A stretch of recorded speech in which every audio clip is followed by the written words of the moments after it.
June 25, 1925. അത് വിശുദ്ധ കുർബാനയുടെ തിരുനാളിൻ്റെ 8ാം ഇടമായിരുന്നു. പരമമായ നന്മയും പരമമായ സൗന്ദര്യവും തന്നെയായ ദൈവത്തെക്കുറിച്ചുള്ള ആഴമായ അറിവിൻ്റെ ആന്തരിക പ്രകാശത്താൽ അവിടുന്ന് എൻ്റെ ആത്മാവിനെ നിറച്ചു. ദൈവം എന്നെ നിത്യമായി സ്നേഹിക്കുന്നുവെന്ന് മനസ്സിലാക്കാൻ സാധിച്ചു. എന്നോടുള്ള അവിടുത്തെ സ്നേഹം അനന്തമായിരുന്നു. അത് ഒരു സന്ധ്യാപ്രാർത്ഥനയുടെ സമയമായിരുന്നു. എൻ്റെ ഹൃദയത്തിൽ നിന്ന് നിർഗളിച്ച വളരെ ലളിതമായ വാക്കുകളിൽ എൻ്റെ നിത്യകന്യാത്വം ദൈവത്തിന് വാഗ്ദാനം ചെയ്തു. ആ നിമിഷം മുതൽ എൻ്റെ മണവാളനുമായി ഉറ്റ ബന്ധം സ്ഥാപിച്ചതായി എനിക്ക് അനുഭവപ്പെട്ടു. അപ്പോൾ മുതൽ ഈശോയുമായി എപ്പോഴും സഹവസിക്കാൻ എൻ്റെ ഹൃദയത്തിൽ ഒരു ചെറിയ സ്ഥലം ക്രമീകരിച്ചു. അവസാനം മഠത്തിൻ്റെ വാതിൽ എനിക്കായി തുറക്കപ്പെട്ടു. ഓഗസ്റ്റ് 1-ാം തീയതി വൈകിട്ട് മാലാഖമാരുടെ രാജ്ഞിയുടെ തിരുനാളിൻ്റെ തലേദിവസമായിരുന്നു അത്.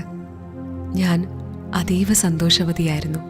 പർദീസയിലേക്ക് പ്രവേശിച്ച പ്രതീതിയാണ് എനിക്ക് അനുഭവപ്പെട്ടത്. നന്ദി പ്രകടനത്തിൻ്റെ ഒരു പ്രാർത്ഥന എൻ്റെ ഹൃദയത്തിൽ നിന്ന് അലയടിച്ചുയർന്നുകൊണ്ടിരുന്നു.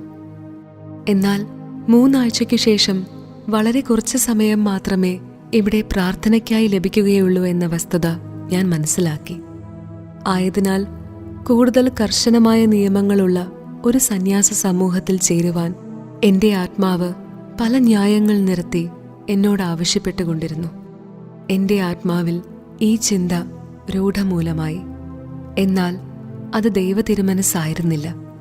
എങ്കിലും ഈ ചിന്ത അല്ലെങ്കിൽ ഈ പ്രലോഭനം എന്നെ നിരന്തരം അലട്ടിക്കൊണ്ടിരുന്നു.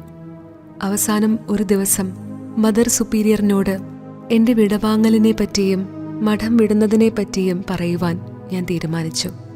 എന്നാൽ മദർ സുപ്പീരിയറിനെ കണ്ടുമുട്ടുവാൻ സാധിക്കാത്ത വിധം ദൈവം കാര്യങ്ങൾ ക്രമീകരിച്ചു. ഉറങ്ങാൻ പോകുന്നതിന് മുൻപായി ചെറിയ ചാപ്പലിലേക്ക് പ്രവേശിച്ച് ഇക്കാര്യത്തിൽ ഒരു വെളിപ്പെടുത്തൽ നൽകുവാൻ ഈശോയോട് ഞാൻ പ്രാർത്ഥിച്ചു.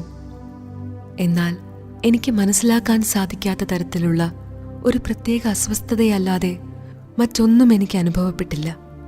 കാര്യങ്ങൾ ഇങ്ങനെയൊക്കെ ആയിരുന്നെങ്കിലും പിറ്റേ ദിവസം രാവിലെ ദിവ്യബലി കഴിഞ്ഞാലുടൻ മദർ സുപ്പീരിയറിനെ സമീപിച്ച് എൻ്റെ തീരുമാനം അറിയിക്കാൻ തന്നെ ഞാൻ നിശ്ചയിച്ചു.